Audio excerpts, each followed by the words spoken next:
Alors salut, je m'appelle Rana. Aujourd'hui, je ne suis pas là pour vous parler de notre matelas sur nonbiasreviews.com. Je suis là de vous parler à propos de mon voyage du vol Air France 66. J'ai pris le vol où nous étions en péril, almost, à peu près en péril à cause d'un accident qui aurait dû nous faire peut-être tuer. C'était à peu près un accident fatal. Mais grâce à ce pilote, j'ai des photos de ce pilote. Nous avons bien dû, euh, nous avons bien dû voir le jour, un nouveau jour, pour vous dire exactement pour vous dire exactement tout ce qui s'est passé durant ce voyage. C'était un voyage absolument extraordinaire. J'aurais jamais su, ou peut-être un jour, pu réfléchir qu'un jour on va prendre un vol et on va être en péril ou en danger. À chaque fois que je vole, je sais que je vais être toujours en bonne santé et ça va être un autre voyage. Tu sais, comme tous les autres vols que j'ai vus durant ma vie. Alors, on a pris le vol AF66 de Charles de Gaulle. En principe, c'était Charles de Gaulle à Los Angeles. Charles de Gaulle à Los Angeles. Et on a pris le vol à le décalage aurait comme temps à 10h20. Et nous étions 1 heure en retard et je pensais tout le temps, je ne vais pas être à temps, que j'avais seulement 2 heures à LAX pour prendre mes bagages et aller par les douanes et faire mes papiers légaux. Je suis américaine maintenant en passeport, mais ça va être pas un temps suffisant pour moi pour aller faire tout ça en 2 heures. Et Los Angeles, ou LAX, est un très grand aéroport. Mais on a pris le vol. À 10h20, c'était pas le décalage horaire du tout. On a dû décoller à 11h20. Alors, nous étions 1 heure en retard et c'est là que je me suis dit, je ne vais pas être à temps pour prendre un autre vol pour Phoenix de LAX. Mais ça, c'était absolument pas le problème. En mi-vol, le pilote nous a annoncé qu'il y a un problème très sévère avec l'un des moteurs. Alors, il y a 4 moteurs sur le Airbus 380 et l'un d'eux a arrêté de fonctionner malheureusement. Et là, c'était le moment le plus horrible de notre vie. Nous avons dû juste s'asseoir et écouter les annoncements de temps à autre du pilote. C'était un peu ambigu, mais il a dû annoncer que on va être bien, on va atterrir dans peut-être 1 heure, mais nous sommes en train de faire un contact avec d'autres aéroports pour savoir où on peut atterrir, qui peut nous recevoir. Nous étions très en chance. Goose Bay aéroport, il y avait un aéroport qui a pu se communiquer avec nous et qui a pu nous recevoir pour atterrir, mais ça va prendre 1 heure. Alors, le pilote était très agile, très habile. Il a dû nous faire voler avec un moteur totalement brisé pour 1 heure. 1 heure de vol sans savoir si on va cracher ou si on va au fond de l'Atlantique ou quoi, car on vole au-dessus de l'Atlantique, c'était affreux. Alors on regarde la carte qui bouge, tu sais, dans votre siège. Et on a dit, alors, c'est peut-être un feu qui va prendre l'aile, ou bien on va atterrir en paix. Et c'est ce que le pilote a dû faire et a pu faire. Il a pu nous atterrir 1 heure après et nous étions tous vivants.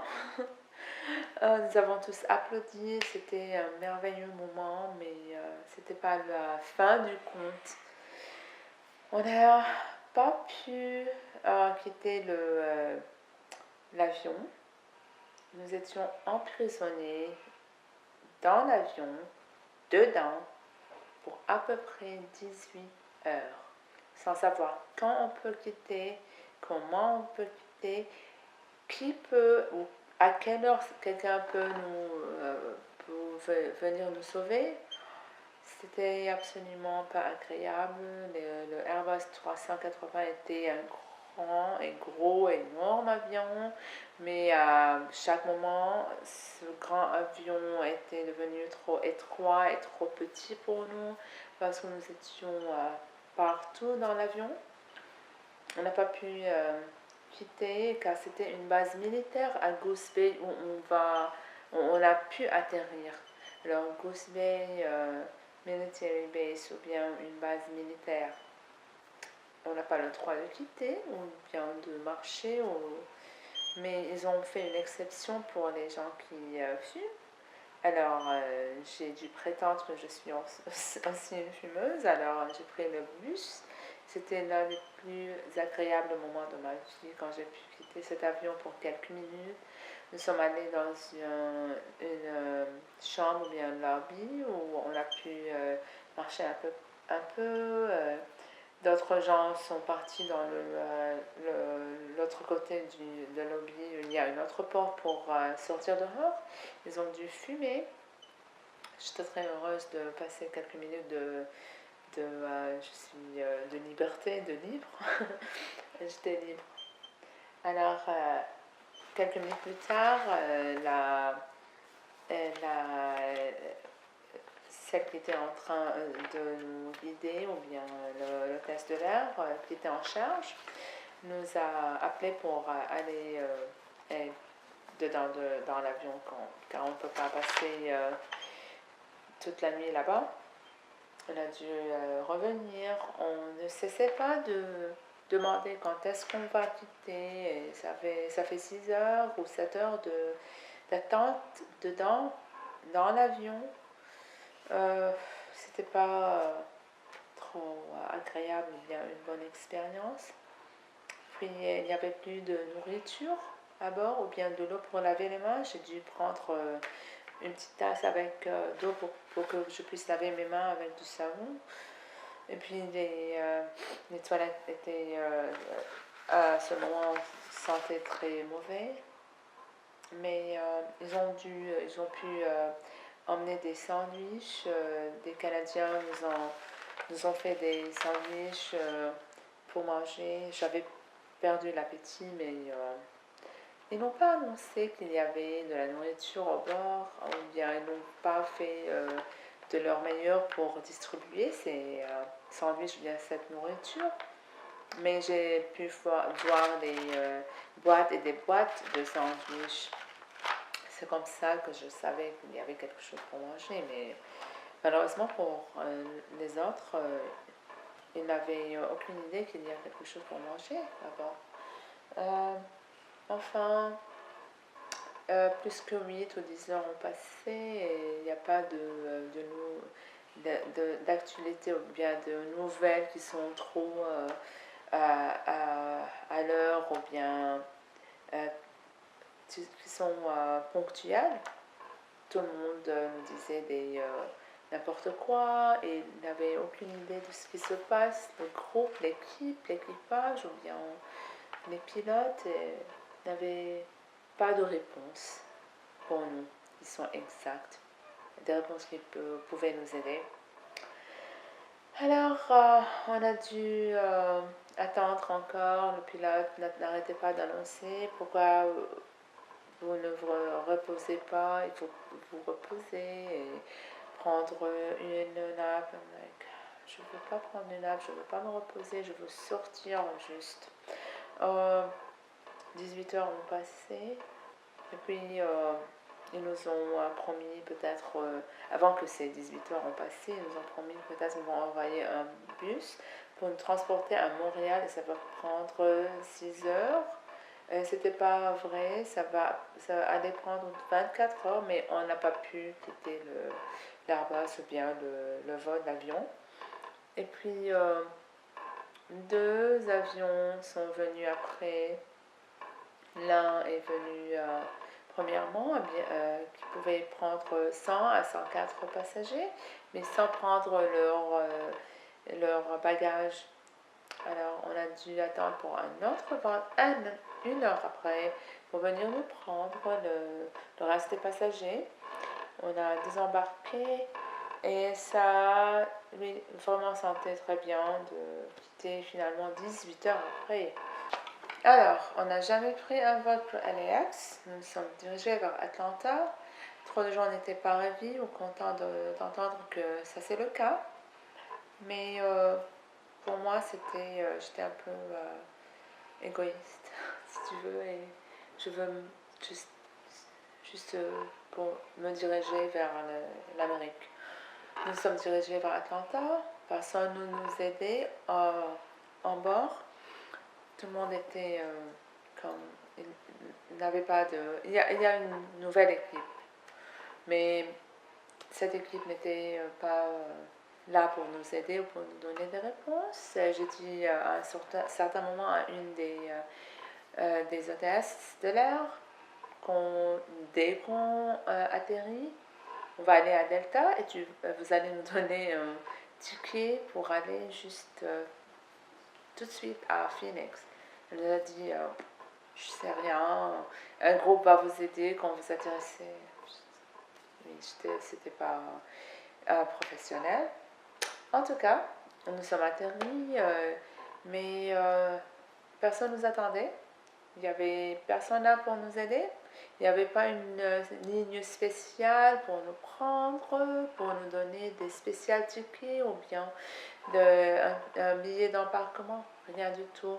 Nous allons faire tout ça dès le début. Alors, on va être en ligne pour les douanes, pour aller prendre nos bagages, tout comme les autres. Il n'y avait pas un traitement spécial pour nous du tout. On a dû être en ligne encore une fois pour aller faire un booking ou bien un ticket pour aller à Phoenix. Nous étions en chance parce que nous avons un mec qui nous a aidé. Il nous a dit voilà, vous pouvez être dans une liste de stand-by ou bien voilà un billet ou un ticket où vous pouvez aller à coup sûr à Phoenix à 8 heures du soir. C'était à peu près midi à Atlanta là-bas, mais nous avons pris notre chance et nous avons dit on prend les billets du stand-by et les billets à coup sûr. C'était ma soeur et moi. Alors des billets stand-by ou bien des billets à coup sûr à 8 heures du soir. Nous nous sommes dirigés, nous avons pris le bus pour aller à notre terminal et puis on a trouvé notre gate ou bien notre porte. Nous sommes assis, priant que peut-être nous allons être les chanceuses pour être en bord du 14 heures vol pour Phoenix de Atlanta. Il y avait seulement une seule siège vide, bien available. Alors, j'ai dit à ma soeur, tu peux la prendre. Ma soeur elle avait ras-le-bol, elle était trop fatiguée, déprimée, elle ressemblait à un fantôme à ce point-là. Je lui ai dit, s'il te plaît, prends ce siège. je ne veux pas, vas-y, va voir ton mari et ta petite, il faut que tu ailles. Je prends le vol de 8 heures du soir. Elle a dit merci bien, ma soeur, d'habitude ne dit jamais oui. Elle dit d'habitude non, et pour moi que j'aille, mais de m'offrir que j'aille. Mais elle a dit, elle avait tant besoin de ce siège ou bien de ce vote pour aller. Elle a dit oui. En allant, en se dirigeant vers le scanning du ticket, la dame du Delta derrière le bureau, elle lui a dit il y a encore un autre siège euh, ouvert si tu veux chercher ta soeur. Oh my gosh, on m'a dit vraiment, c'était comme un rêve. Nous nous sommes dirigés dans le même vol à Phoenix et c'était comme un vol de rêve.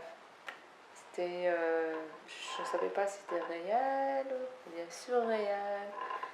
Nous étions très chanceuses d'être vivantes.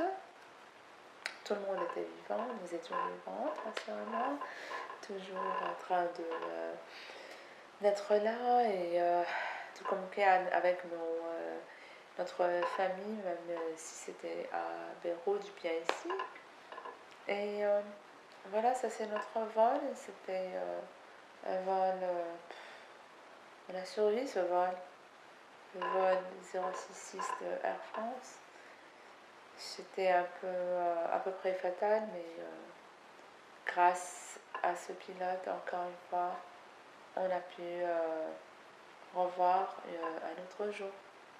Alors nous voilà, nous sommes venus à Phoenix, nous sommes finalement ici aux États et je suis là pour répondre à n'importe quelle question. Si vous avez des questions à propos de ce vol, comment le traitement était, et qu'est-ce qu'on a dû faire, je suis là pour vous répondre.